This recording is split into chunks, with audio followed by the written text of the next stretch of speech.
Let me tell you, we have a new star. A star is born, Elon. Come here, Elon. Elon. Elon. Come on up here, Elon.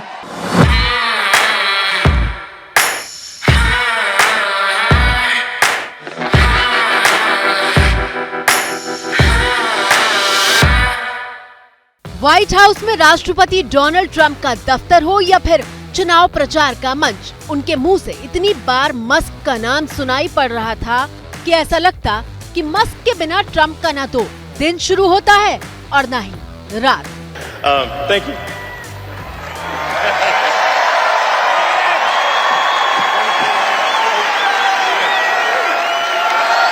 Thank you, Elon.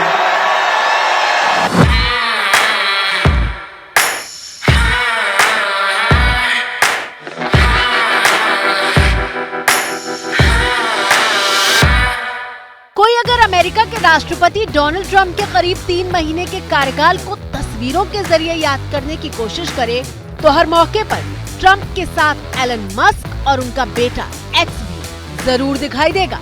This may seem like, well, are we in a democracy? Well, if you don't have a feedback loop, okay, X, we would have to, if you, it's all right. Tell you, gravitas can be difficult sometimes.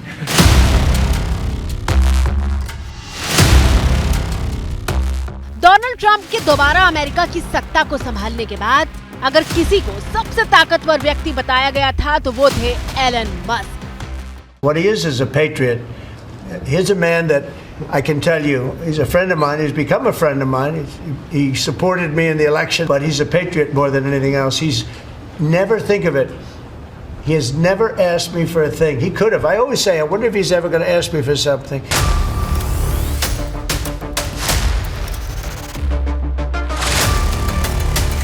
सरकार बनने के बाद Trump ने Elon Musk को department of government efficiency का मुखिया बनाने का ऐलान किया था, जिसका काम था सरकार के नौकरशाही पर किए जा रहे खर्च पर नजर रखना। Created the brand new Department of Government Efficiency. DOGE. Perhaps you've heard of it. Perhaps. Which is headed by Elon Musk, who is in the gallery tonight.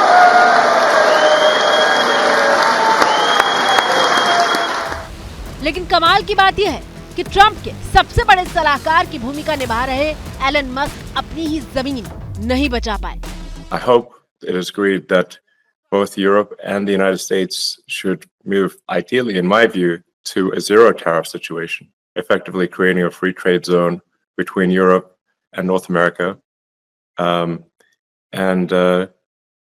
That would be that's what I hope occurs.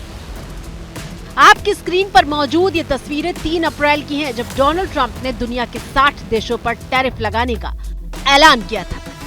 My fellow Americans, this is Liberation Day. आज America के लिए आजादी का दिन है, जिसका लंबे समय से इंतजार हो रहा था। 2 अप्रैल 2025 को हमेशा एक ऐसे दिन के रूप में याद किया जाएगा जब अमेरिका के उद्योगों का फिर से जन्म हुआ, जब अमेरिका की नीति को फिर से बहाल किया गया। ये एक ऐसे दिन के रूप में याद किया जाएगा जब अमेरिका को फिर से धनवान बनाने का काम शुरू हुआ। और ट्रंप के इस ऐलान के सिर्फ 2 दिन के भीतर 3 और 4 अप्रैल को एलन मस्क को $31 बिलियन यानी 2.5 लाख करोड़ से ज्यादा का नुकसान हुआ था। नुकसान का ये सिलसिला रुका नहीं। 7 अप्रैल एलन मस्क को 37,939 करोड़ का नुकसान उठाना पड़ा। टैरिफ नीति के ऐलान के बाद से टेस्ला के स्टॉक की वैल्यू 38% तक गिर गई। नवंबर 2024 के बाद ये पहली बार है जब एलन मस्क की दौलत $300 बिलियन से नीचे 26 लाख करोड़ तक गिर गई है।